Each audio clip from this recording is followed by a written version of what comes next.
সুলতান মাহমুদ গজনবী রাতের বেলা বার হয়ে গেছে।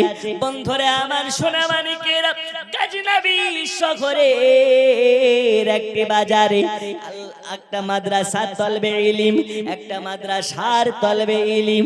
আপনার কিনা অতি দরিদ্র ঘরের ছেলে, বাড়িতে তার বাবা নাই, বাড়িতে তার মা নাই, একদম অসহায় ঘরের একজন বাচ্চা ছেলে। বাড়িতে লম্প না থাকার কারণে, লাইট না থাকার কারণে, চিরাগ না থাকার কারণে বাজারের একটা লাইটের হাওলাত নিয়ে সে পড়াশোনা করে। আচ্ছা শুনেছেন না, ঈশ্বরচন্দ্র বিদ্যাসাগরের বাড়িতে লম্প ছিল না, তাই ল্যাম্পোসের লাইটের সাহায্য নিয়ে পড়েছে।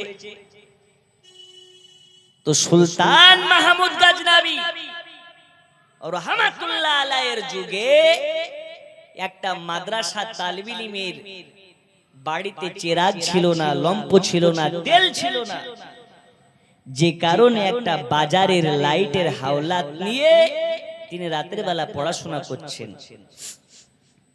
বন্ধু আমার সোনা মানিকেরা, শুধু তাই নয়, এই মাদ্রাসা তালিবে ইলমটা বাজারের একজন দোকানদারের আপনার চিরাগের লাইটের হাওলাত নিয়ে পড়াশোনা করতেছেন। ইতিমধ্যে সুলতান জাহাপানা তার সফর সাথীদেরকে নিয়ে সেই রাস্তা দিয়ে হেঁটে হেঁটে যায়। যেতে যেতে দেখতে পাই একজন মাদ্রাসার তালিবে ইলম বাজারের একটি দোকানের লাইটের হাওলাত নিয়ে পড়তেছে। ওই সময় সুলতান মাহমুদ গজনবী সবাইকে দাঁড় করিয়ে দিলেন, দাঁড়িয়ে যাও, থেমে যাও, থেমে যাও, থেমে যাও। সুলতান মাহমুদ গজনবী আপনার কিনা সওয়ারি থেকে নেমে গেলেন। নামার পরে ওই মাদ্রাসা তালিব ইলমটাকে দেখতে পেলেন, আর তালিব ইলমের কাছে গেলেন। যাওয়ার পরে বলে, বাবা মাদ্রাসা তালিব ইলম রে, শিক্ষালয় ছেড়ে, বাড়ি ছেড়ে, বাড়ি ছেড়ে, মাদ্রাসা ছেড়ে তুমি বাজারের দোকানের লাইটের কাছে কেন পড়তেছো রে বাবা? বাড়ি থেকে পড়তে পারো না, মাদ্রাসা থেকে পড়তে পারো না, তুমি এই দোকানের লাইটের হাওলাত নিয়ে পড়তেছো। সুলতান মাহমুদ গজনবী রাহমাতুল্লাহ আলাইহি ওই মাদ্রাসা তালিব ইলমটা বলেছিলেন, ওগো হুজুর জাহাপানা, আমি একদম অতি দরিদ্র ঘরের ছেলে, আমার পিতা নাই, মাতা নাই, আমি একজন এতিম। আমি যে বাড়িতে পড়াশোনা করব, বাড়িতে একবেলা ঠিক মতন খেতেই পাই না, তারপর লাইটের হাওলা, লাইট জ্বলিয়ে কেমন ভাবে পড়বো? লাইট জ্বালানোর জন্য তো তেল লাগে, লাইট জ্বালানোর জন্য তো আপনার কিনা বাতি লাগে। হুজুর আপনাকে বলি, আমি হলাম একজন অসহায় দরিদ্র এতিম বাচ্চা, এজন্য মাদ্রাসায় না পড়ে এই বাজারের দোকানদারের লাইটের হাওলাত নিয়ে পড়তেছি। সুলতান মাহমুদ গজনবী রাহমাতুল্লাহ আলাইহি তখন চোখের পানি ফেলতে ফেলতে আল্লাহর কাছে দোয়া করেছিলেন, আল্লাহ, একজন মাদ্রাসা তালিব ইলম যদি এই রকম ভাবে কষ্ট করে পড়াশোনা করে, আর আমি সুলতান মাহমুদ গজনবী, আমার কাছে যদি খবর না থাকে, আমার কাছে যদি খবর না থাকে, কাল হাসরের ময়দানে, কাল হাসরের মাঠে আমি আল্লাহর নবীকে মুখ দেখাতে পারবো না, পারবো না, পারবো না।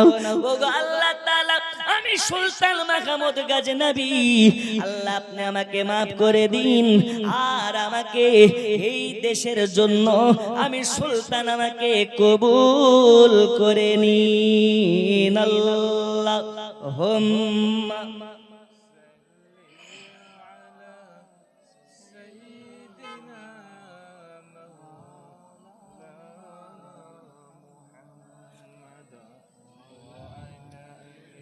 মাওলানা মুহাম্মদ ওয়া আলা আলিহি।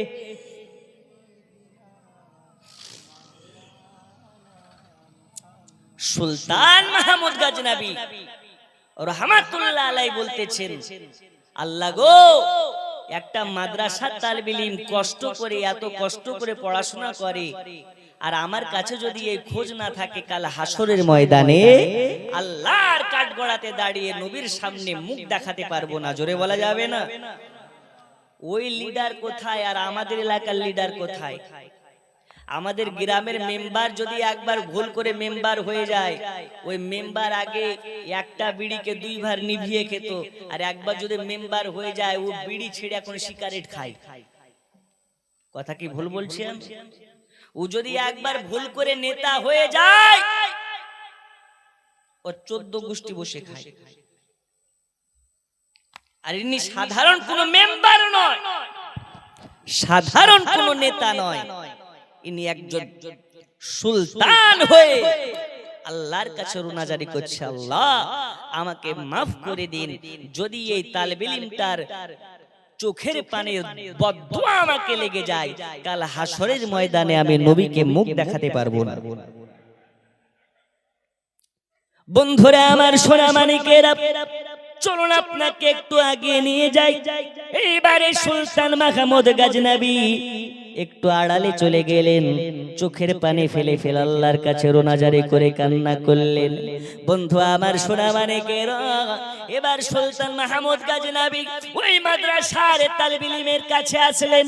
আসার পরে বলে, বাবা রে, চিন্তা করবি না, আমি তোমার সুলতান জাহাপানা যখন আছি, তোমার চিন্তা করার কোনো দরকার নাই।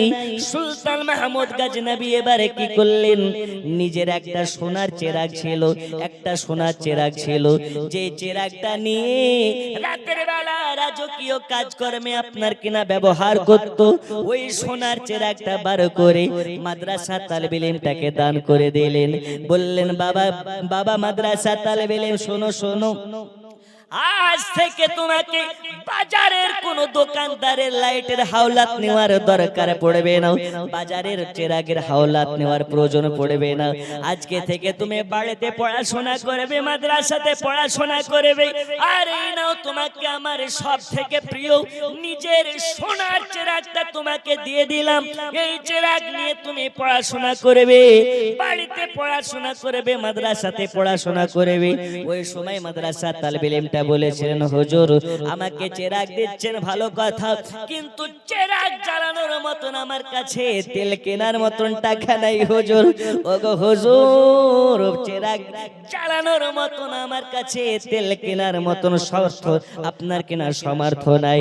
তখন সুলতান মাহমুদ গজনবী বলেছিলেন, বাবা তোমাকে টাকার চিন্তা করতে হবে না, তেলের চিন্তা করতে হবে না, আজ থেকে খাওয়া দাওয়া ভরণ পোষণের দায়িত্ব হলো আমার, আজ থেকে তোমার পড়াশোনার দায়িত্ব হলো আমার।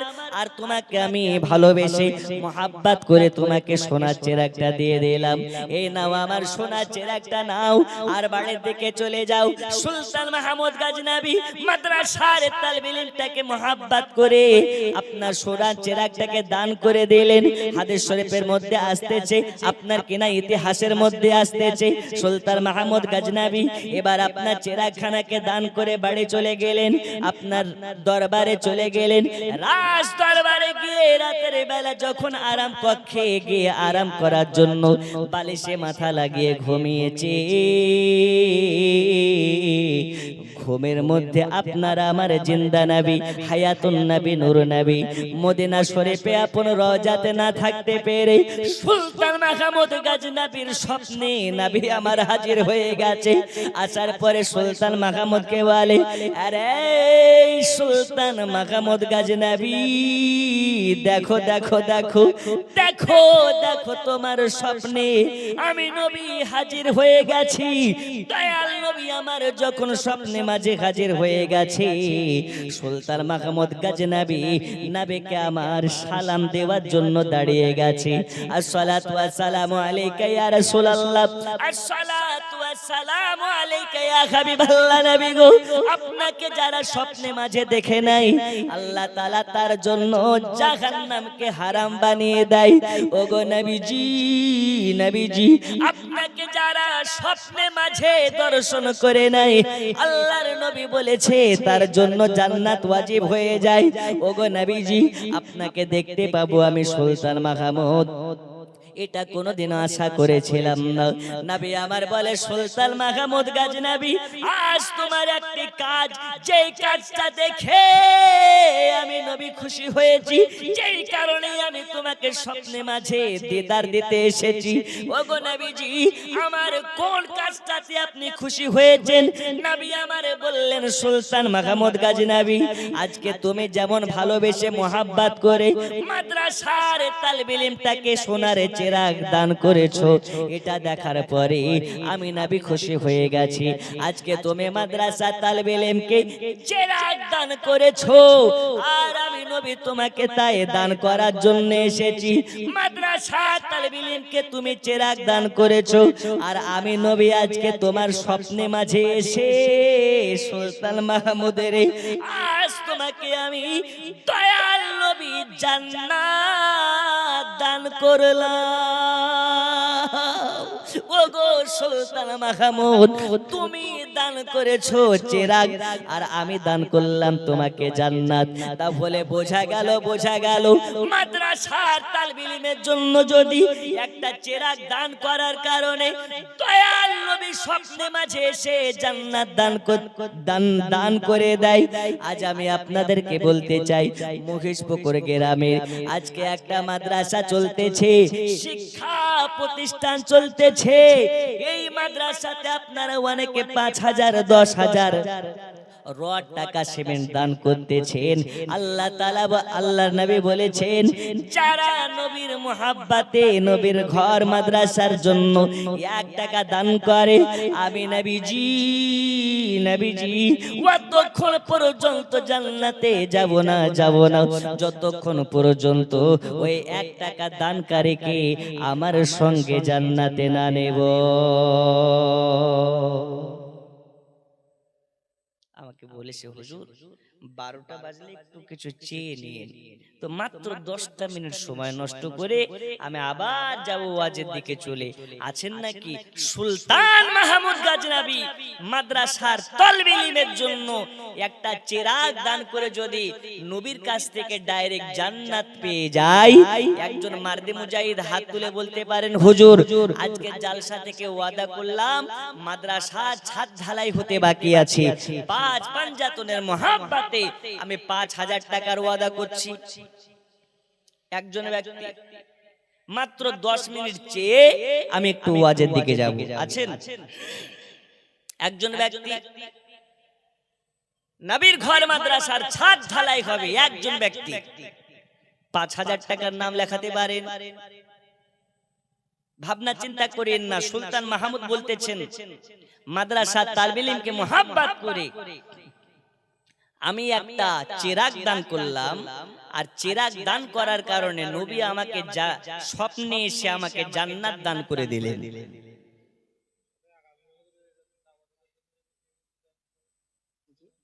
হ্যাঁ, তাবারুকের জন্য জিজা দিবেন ইনশাআল্লাহ তাআলা। তবে আমি একজনের কাছে 5,000 টাকার ওয়াদাকারী একজন দানকারীকে দেখতে চাই, যে আল্লাহর নবীর ঘর মাদ্রাসার জন্য 5,000 টাকার ওয়াদা করতে পারেন। আপনাকে 2 মাস সময় দেওয়া হলো।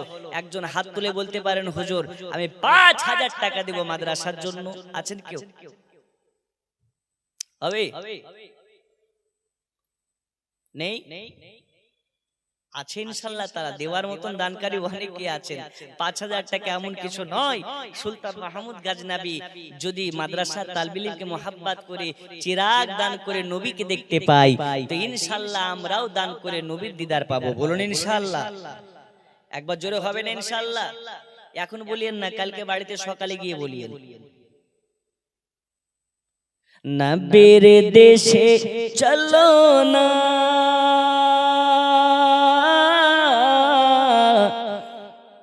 জিয়ারতে ওই মদিনা, স্বপ্নে আমি দেখি সোনার মদিনা।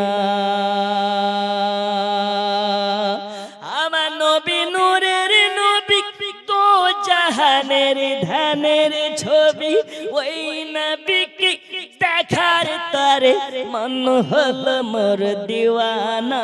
স্বপ্নে আমি দেখি সোনার মদিনা, নবীর দেশে চলো না, জিয়ারতে ওই মদিনা, স্বপ্নে আমি দেখি সোনার মদিনা। একজন হবে না 5,000 টাকার দাতা? নেই?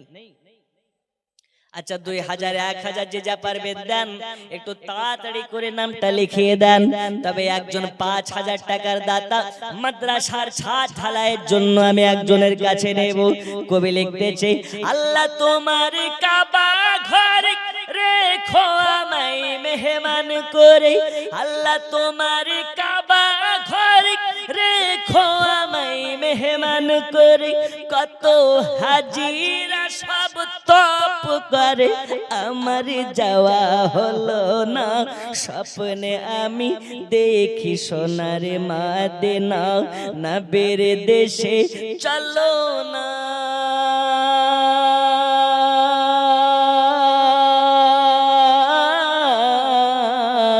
জিয়ারতে ওই মদিনা, স্বপ্নে আমি দেখি সোনার মদিনা।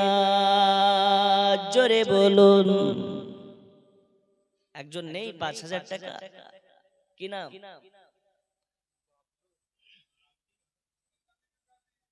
মুস্তাফিজুর গাজী, নারে তাকবীর। এই আওয়াজে কেউ দিবে না গো? একটু জোরে বলেন নারে তাকবীর। একটা ঘটনা বলে দিই আপনাকে। মালদা জেলার হরিশ্চন্দ্রপুর একটা মাদ্রাসা জালসায় আমি পরপর 3 বার গিয়েছিলাম। তো আমি প্রথম বছর গিয়ে বলছি, ভাই একজন আছেন কে 10,000 টাকা দিতে পারেন? একজন বয়স্ক মানুষ হাত তুলে বলছে, হুজুর আমি দেব। তো তারপরের বছর গিয়েছি,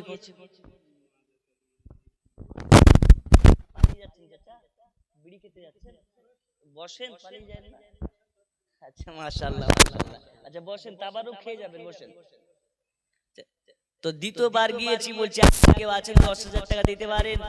ওই বুড়াই বলছে আমি দেব। তারপরের বছর গিয়ে বলছে একজন আছেন, তো ওই বুড়াই বলছে আমি দেব। তখন কেশিয়ার সাহেব বলছে, হুজুর অদান নিয়েন না। তো বলছি কেন? ও বেটা লেখাই কিন্তু দেয় না। তা আমি জিজ্ঞেস করছি, হ্যাঁ গো ভাই কি বলছে, তুমি লেখাও কিন্তু দাও না কেন? তো বলছে আমি কি দেওয়ার জন্য লেখাই নাকি?